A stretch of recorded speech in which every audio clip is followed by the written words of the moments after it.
Si Brownie raw ang pinakamaamo at pinakamabait sa mga alaga niya. Kinakausap ko siya, sinasabihan na uminom ka na marami, kumain ka na marami para lumaki ka at lumakas. Si Brownie talaga ay parang parte na siya ng aming pamilya. Kaya hindi rin naman daw madali ang naging desisyon ni Jmar na ibenta si Brownie. Ang pakiramdam ko nung pag-alis niya ay para ding tutulo ang aking luha pero pinigilan ko lang dahil maraming tao. Kinailangan daw ibenta si Brownie para sa pagsisimula ng panibagong kabuhayan ni na Jmar.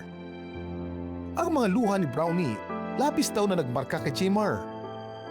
Naniniwala talaga ako, syempre, na malungkot si Brownie dahil kung hindi siya malungkot, hindi ka iiyak.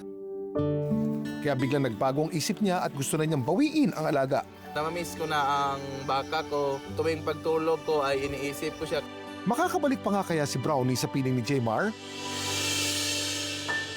Alam niyo bang hindi na para aso ang may kakayahang ma-attach o maging close sa tao, pati baka rin.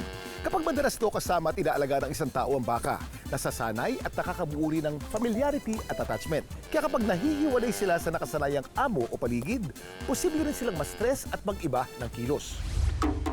Matalas daw kasi ang memorya ng mga baka. Kaya nila makilala at maalala ang mga taong madalas nila nakakasama, lalo na kung mabuti ang trato sa kanila. Dahil sa viral video, marami nagsabing tila nalulungkot o napapaiyak ang baka. Pero posible nga ba itong mangyari?